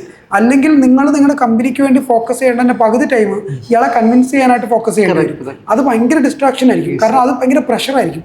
ഇവർ ഗുണ്ടകളെ വിടാം, സംസാരിക്കാം, എന്തുവേണം ചെയ്യാമല്ലോ. ഓപ്പറേഷൻ മൂവ്മെന്റ് വരാം, ഒരുപാട് ഇഷ്യൂസ് വരാം. അപ്പം വളരെ ക്ലിയർ ആയിട്ട് റൈറ്റ് ആൾക്കാരെ മാത്രം കൊണ്ടുവരിക. ക്യാപിറ്റല് ഒരു ഒരു ഒരു ഹയർ ഒരു ഇതിലായിട്ട് ചിന്തിക്കാതെ എൻ്റെ ഈ ജേർണിയിൽ റൈറ്റ് ആൾക്കാർ മാത്രം. നിങ്ങളൊരു ടൂറിന് പോവാണ്, ആ ടൂറിന് കയറുന്ന ബസ്സിൽ കയറേണ്ട ഓരോരുത്തരും ഈ ടൂറിൻ്റെ മൂഡ്, ടൂറിൻ്റെ ഫീല്, ടൂറിൻ്റെ എക്സ്പീരിയൻസ് നഷ്ടപ്പെടുത്താതെ വരുന്ന ആൾക്കാർ മാത്രം ആ ബസ്സിൽ കാണാവൂ. ഒരാള് അതിനകത്ത് പൊരുത്തമില്ലാത്ത ഒരാളെ നിങ്ങൾ ബസ്സിൽ കയറ്റാം, ആ ടൂർ എങ്ങനെ ആവും? അതുപോലെ തന്നെ ആയിരിക്കും ഈ സ്റ്റാർട്ടപ്പിന്റെ ജേർണി. ഇതിൽ സിമ്പിളായിട്ട് പറയാനില്ല. ലാസ്റ്റ് ഒറ്റ ക്വസ്റ്റ്യൻ കൂടിയേ ഉള്ളൂ. ശരിക്കും പല ഫൗണ്ടേഴ്സിനും ഫണ്ട് റേസ് ചെയ്യാൻ അറിയാം, അവർ സ്മാർട്ടായി പല വഴികളിലും ഫണ്ട് റേസ് ചെയ്യുന്നു. ശരിക്കും ഞാൻ വിശ്വസിക്കുന്നതും ഞാൻ അറ്റംപ്റ്റ് ചെയ്യുന്നതുമായിട്ടുള്ള കാര്യം എക്സിറ്റ് എങ്ങനെ കൊടുക്കാം. എൻ്റെ ഏർലി സ്റ്റേജിൽ ഒന്നുമില്ലാത്ത സമയത്ത് എനിക്ക് 5-10 കോടി രൂപ തരുന്നു. ഒരു VC ചിന്തിക്കുക 10x 5x ആയിരിക്കാം, അറ്റ്ലീസ്റ്റ് റേഞ്ചിൽ എക്സ്പെക്ട് ചെയ്യാൻ 1.5 ആയിരിക്കാം, 2 ആയിരിക്കാം. ഒരു ഫൗണ്ടർക്ക് ഒരു ഫണ്ടമെന്റൽ ഓഫ് ഫിനാൻഷ്യൽ നോളജ് അല്ലെങ്കിൽ ഒരു എക്സിറ്റ് കൊടുക്കുന്നതിനെ പറ്റി എന്തോരം നോളജ് വേണം? ശരിക്കും നിങ്ങൾ എങ്ങനെയാണ് ഈ പറയുന്ന എക്സിറ്റിനെ പറ്റി? കാരണം നിങ്ങളിപ്പോൾ സീരിയസ് BA കഴിഞ്ഞ് നെക്സ്റ്റ് ലെവലിലേക്ക് പോവുകയാണ്, മൾട്ടിപ്പിൾ റൗണ്ട് എക്സ്പീരിയൻസ് ചെയ്താണ്. ഈ ഒരു ഒറ്റ ക്വസ്റ്റ്യൻ എനിക്ക് ബാക്കിയുള്ളൂ. കാരണം ഇതാണ് ഒരുപാട് പേര് ചോദിക്കുന്ന ഒരു ക്വസ്റ്റ്യൻ. ഇതിലെന്താണ് ശരിക്കും ആക്ച്വലി ഒരു പോയിന്റ്? ഇതിന് മുമ്പ് ഞാനിപ്പോൾ ഡെഫിനറ്റ്ലി നിങ്ങൾക്ക് റൈറ്റ് ആൾക്കാർ അഡ്വൈസ് വേണം അതിന്. പക്ഷേ ഞാൻ ഇന്ന് സ്റ്റാർട്ടപ്പ് എക്കോസിസ്റ്റം കണ്ടുകൊണ്ടിരിക്കുന്നതും മനുവും കൂടെ ഉള്ള ഒരു ഗ്രൂപ്പിൽ ഞാൻ അടുത്തിടെ കമൻ്റ് ഒക്കെ ഇടുന്ന കണ്ടാണ്. കുറേ പേര് അഡ്വൈസ് ചെയ്യാനുണ്ട്. ഈ അഡ്വൈസ് ചെയ്യുന്ന ആൾക്കാരുടെ പ്രൊഫൈൽ എടുത്ത് നോക്കണം. പുള്ളി നേരത്തെ അല്ലെങ്കിൽ ഇതിനെ അഡ്വൈസ് ചെയ്യുന്ന മെൻറ്ററായിട്ട് വരുന്ന ആള് ജസ്റ്റ് ഒരു പ്രൊഫസർ പോലെ മെൻറ്റർഷിപ്പ് മാത്രം കൊടുക്കാനായിട്ട് ഇറങ്ങി നടക്കുന്ന ആൾക്കാരാണോ? അദ്ദേഹം ഒരു സ്റ്റാർട്ടപ്പ് ബിൽഡ് ചെയ്തിട്ടുണ്ടോ? അദ്ദേഹത്തിന്റെ സ്റ്റാർട്ടപ്പ് പൊട്ടിയാലും വിജയിച്ചാലും അതൊക്കെയാണ്. പക്ഷെ സ്റ്റാർട്ടപ്പ് ഏത് സ്കെയിൽ വരെ ബിൽഡ് ചെയ്തു? പുള്ളി ഫണ്ട് റേസ് ചെയ്തിട്ടുണ്ടോ? പുള്ളി അല്ലെങ്കിൽ പുള്ളിയുടെ കമ്പനി ഏതെങ്കിലും കമ്പനീസിനെ ഫണ്ട് റേസിന് ഹെൽപ്പ് ചെയ്തിട്ടുണ്ടോ? അല്ലെങ്കിൽ പുള്ളി ഒരു VC ടേബിളിൽ ഇരുന്നിട്ടുണ്ടോ? അല്ലെങ്കിൽ പുള്ളി ഒരു എക്കോസിസ്റ്റത്തിൽ വർക്ക് ചെയ്തിട്ടുണ്ടോ? ഇതൊന്നും ഇല്ലാതെ ഒരു ബഞ്ച് ഓഫ് ആൾക്കാർ സ്റ്റാർട്ടപ്പ് അഡ്വൈസേഴ്സ് ആയിട്ടുണ്ട്. ഇവരുടെ നിന്നാണ് ഒട്ടുമിക്ക പിള്ളേരും ഇപ്പൊ അഡ്വൈസ് എടുക്കുന്നത്. എനിക്ക് ഇതൊരു തിയറി ക്ലാസ് ആയിരിക്കത്തില്ലേ? ഇതിനകത്ത് പ്രാക്ടിക്കൽ നോളജ് എന്തായിരിക്കും ഇരിക്കുന്നത്? അവര് തിയറി പറഞ്ഞു വിടും. ഈ തിയറി 10 പേരോട് പറഞ്ഞാൽ ചിലപ്പോൾ ഒരാൾ വിജയിക്കും. ആ ഒരാളുടെ വിജയം എല്ലാവർക്കും ബാക്കി കാണിച്ചു കൊടുക്കും. ഞാൻ പറഞ്ഞു ഇയാൾ വിജയിച്ചു എന്ന് പറയും. പക്ഷെ ഞാൻ എൻ്റെ അടുത്ത് സംസാരിക്കാൻ ഈ മെന്റേഴ്സുകളെല്ലാം കൂടെ ചേർന്ന് മെന്റലാക്കും സ്റ്റാർട്ടപ്പ് ഫൗണ്ടേഴ്സിനെ. അപ്പൊ അത് മാറ്റി നിർത്തിയിട്ട് നിങ്ങൾ ചോദിക്കേണ്ട ചോദ്യം ആരോടാണെന്നും അദ്ദേഹത്തിന് അതിന്റെ ബാക്ക്ഗ്രൗണ്ട് എന്താണെന്നും വളരെ ക്ലിയർ ആയിരിക്കും. വെരിഫൈ ചെയ്യണം. വെരിഫൈ ചെയ്യാതെ പുള്ളിയുടെ പ്രൊഫൈൽ അറിയാതെ പുള്ളി ഇതിനെക്കുറിച്ച് കുറച്ച് വീഡിയോസ് ചെയ്തു സംസാരിച്ചത് മാത്രം എല്ലാവരും ഇപ്പൊ വീഡിയോസ് ചെയ്യുന്നുണ്ട്. പക്ഷെ പുള്ളിയുടെ ബാക്ക്ഗ്രൗണ്ട് നോക്കണം.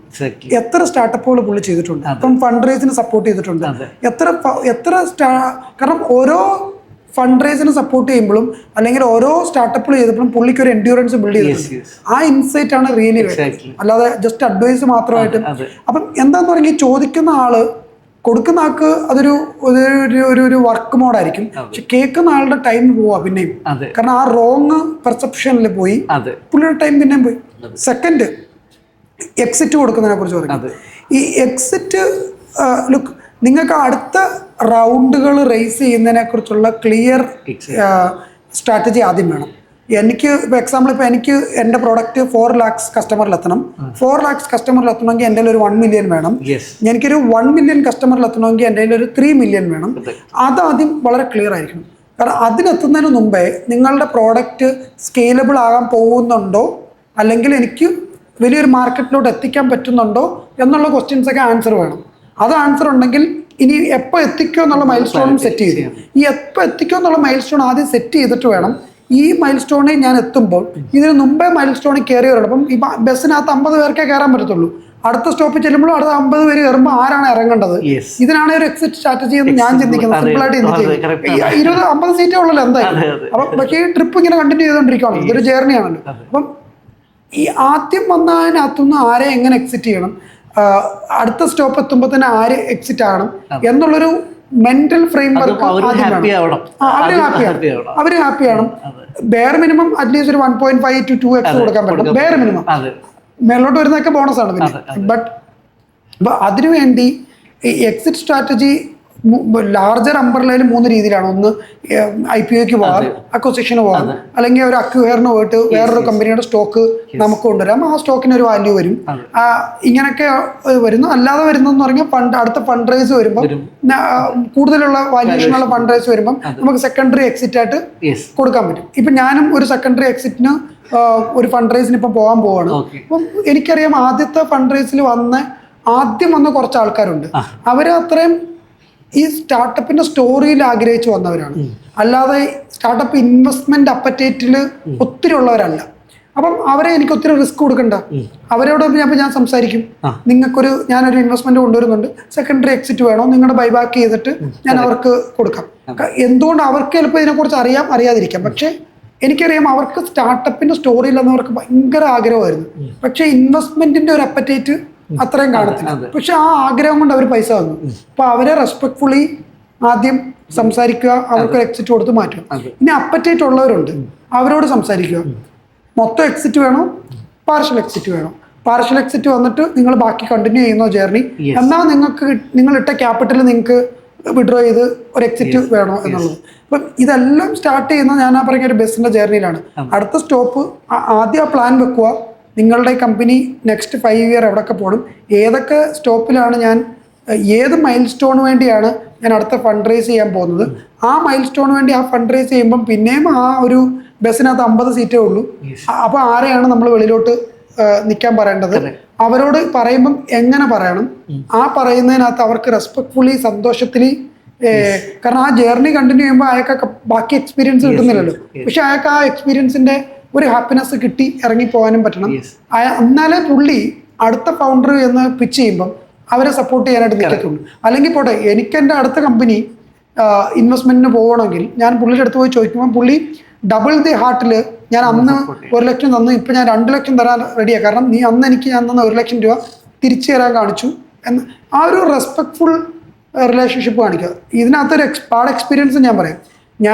ഞാൻ കുറച്ച് സ്റ്റാർട്ടപ്പുകളിൽ ഇൻവെസ്റ്റ് ചെയ്തിട്ടുണ്ട്, പൈസ ഉണ്ടായിട്ടുണ്ട്. ഈ ഇൻവെസ്റ്റ്മെന്റ് എങ്ങനെ നടക്കുന്നതെന്ന് എനിക്ക് ആദ്യം അറിയത്തില്ലായിരുന്നു.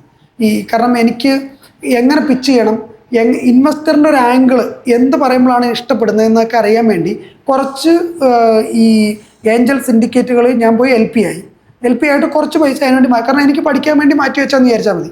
കാരണം അത് ഞാൻ ഇൻവെസ്റ്റ് ചെയ്യുന്നു. അപ്പം സ്റ്റാർട്ടപ്പുകൾ നമ്മളോട് പിച്ച് ചെയ്യുന്നു, അപ്പം നമ്മൾ ഇൻവെസ്റ്റ് ചെയ്യുന്നു.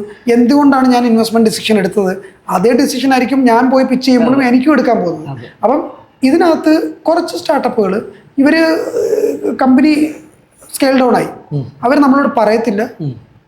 കമ്പനി സ്കെയിൽ ഡൗൺ ആകുന്നത് വളരെ സ്വാഭാവികമാണ്. പക്ഷെ എങ്ങനെ ആ സമയത്ത് നിങ്ങൾ ഇതിനൊരു വേസ്റ്റ് സിനാരിയോ പറയുന്നത്, എക്സിറ്റിന്റെ ഒരു വേസ്റ്റ് സിനാരിയോ, സ്കെയിൽ ഡൗൺ ആകുമ്പോൾ നിങ്ങൾ എങ്ങനെയായിരുന്നു അതിനുള്ള ഇൻറ്റിമേഷൻസ് കൊടുത്തത്, അതിനുള്ള ഇൻഫർമേഷൻസ് കൊടുത്തത്, അതിനെ എങ്ങനെ നിങ്ങൾ ആ ഇൻവെസ്റ്ററിനെ പ്രിപ്പയർ ചെയ്തു, അതും വളരെ ഘടകമാണ്. കാരണം ഇതുകൊണ്ട് നിങ്ങൾക്ക് ഒളിച്ചോടാനാണോ ആഗ്രഹിക്കുന്നത്, അതോ ചിലപ്പോൾ നിങ്ങൾ ഇതിനെക്കാട്ടിലും ബെറ്റർ പ്രൊഫൈല് തിരിച്ചു വരും.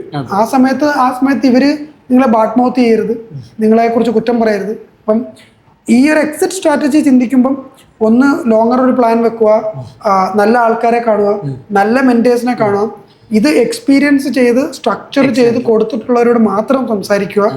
സ്റ്റാർട്ടപ്പ് അഡ്വൈസേഴ്സ് ആയിട്ട് പറയുന്ന എല്ലാവർക്കും എല്ലാം പറയാൻ പറ്റും, പക്ഷെ അവരിത് ചെയ്തിട്ടുണ്ടോ എന്ന് നോക്കുക. ഇതൊക്കെ വളരെ ഒന്നിനും ധൃതി കാണിക്കണ്ട, യെസ്. റിലാക്സ് ആയിട്ട് കുറച്ച് ടൈം എടുത്തതിനെ കുറിച്ച് നോക്കിയിട്ട് ചെയ്യുക. ഇവിടെയാണ് ശരിക്കും പിയർ ടു പിയർ ലേണിംഗ്. കാരണം പല ഫൗണ്ടേഴ്സിൻ്റെയും സ്റ്റോറിയാണ്. ഇപ്പോൾ പല കൺസൾട്ടൻസി ഉണ്ടെങ്കിലും ഇതിനു മുമ്പ് ഇതേ ഫേസിലായിട്ടുള്ള ഒരു ഫൗണ്ടർക്ക് കുറച്ചും കൂടി പറയാൻ പറ്റും. അവർ ആക്സസബിൾ ആയിരിക്കും. പലരും നെറ്റ്വർക്ക് ചെയ്യുമ്പോൾ ഫണ്ടിന് മാത്രമല്ല ശരിക്കും അവർ നെറ്റ്വർക്ക് ചെയ്യുന്നത്, ശരിക്കും ലിങ്ക്ഡിനിലൂടെ അല്ലാതെയും നല്ല റിലേഷൻഷിപ്പ് ബിൽഡ് ചെയ്യുക നമ്മുടെ സെക്ടർ സ്പെസിഫിക് ആയിട്ട്. അവരാണ് നമ്മളെ എന്ത് ചെയ്യേണ്ടതെന്ന് പറഞ്ഞത്. നമ്മൾ എപ്പോൾ വിളിച്ചാലും ഇത് ഹെൽപ്പ് ചെയ്യും. ബാക്കി ഒരു കൺസൾട്ടൻ്റ് ആണെങ്കിലും ആ സമയത്താണ് അദ്ദേഹം അവൈലബിൾ ആവുള്ളൂ. എൻ്റെ ഒരു എക്സ്പീരിയൻസ് പറയുകയാണെന്നുണ്ടെങ്കിൽ ഫൈനലി നേരത്തെ പറഞ്ഞൊരു പോയിന്റ്, ഏർലി സ്റ്റേജിൽ അവരൊരു ഷാർക്ക് ടാങ്കിലൊക്കെ വിൻ ചെയ്തൊരു സ്റ്റാർട്ടപ്പാണ്. അവർക്ക് ഫണ്ട് കിട്ടി, 10 ലക്ഷം രൂപയാണ് അവർ കൊടുത്തുള്ളൂ. പക്ഷെ അവരുടെ ഗ്രോത്ത് കണ്ടിട്ട് ആ ഇൻവെസ്റ്റർ തന്നെ ഇപ്പോൾ അതിൻ്റെ സീരീസ് എയിലേക്ക് എത്താണ്. ഒരു 50 കോടി വാല്യുവേഷനിൽ ഒരു 1 മില്യൺ അയാൾ തന്നെ കൊണ്ടുകൊടുക്കുകയാണ് വേറൊരാളുടെ ഒരു ഫാമിലി ഹൗസിനെ, വളരെ കൺസർവേറ്റീവായ ഹൗസിലേക്ക് പുള്ളി ഇൻട്രൊഡക്ഷൻ കൊടുത്തിട്ട് പുള്ളി തന്നെ വരുന്നുണ്ട്.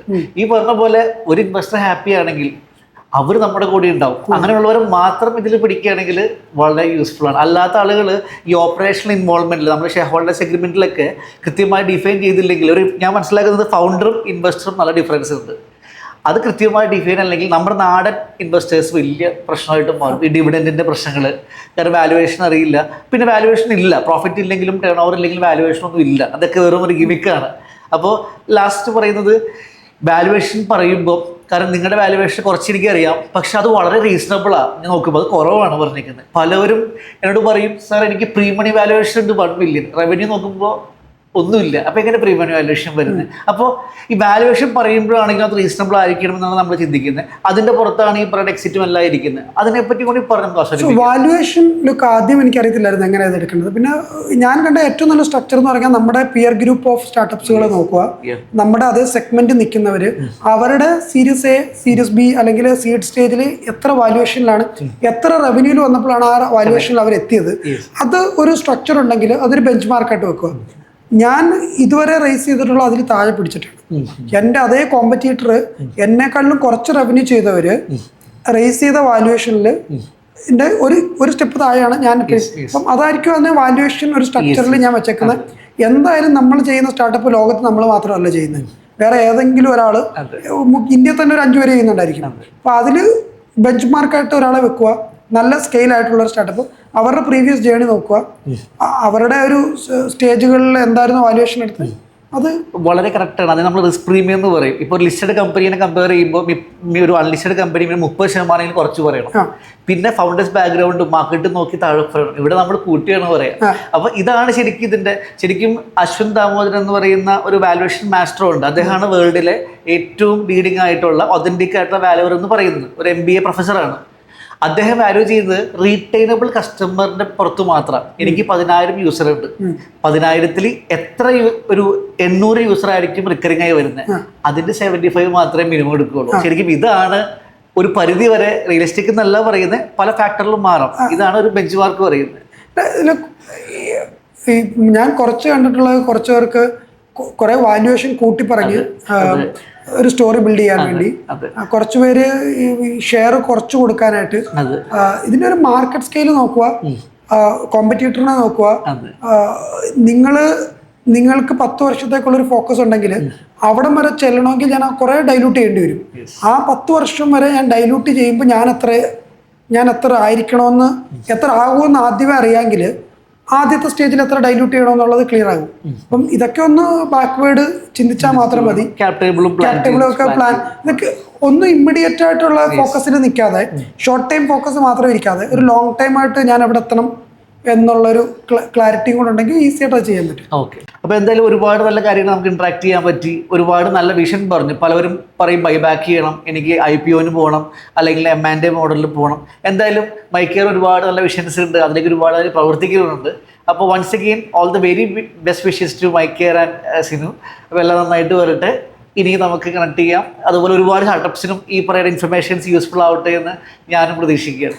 മനുവും കുറേ സ്റ്റാർട്ടപ്സിനെ ഹെൽപ്പ് ചെയ്യട്ടെ. മനുവിനെ പോലുള്ളവർ വളരെ ചുരുക്കമാണ് കേരള എക്കോസിസ്റ്റത്തിൽ. അതിനുവേണ്ടി ഇനിഷ്യേറ്റീവ് എടുക്കുന്നു, അപ്രോച്ചബിളായിട്ട് നിൽക്കുന്നു. കുറേ സ്റ്റാർട്ടപ്പുകളുണ്ടെങ്കിലും മനുവിനെ റീച്ച് ചെയ്യുക. കാരണം ഞങ്ങൾ ബെനിഫിറ്റ് ചെയ്യുന്നുണ്ട് പല സമയത്തും. അത് all the best for Manu also. Thank you.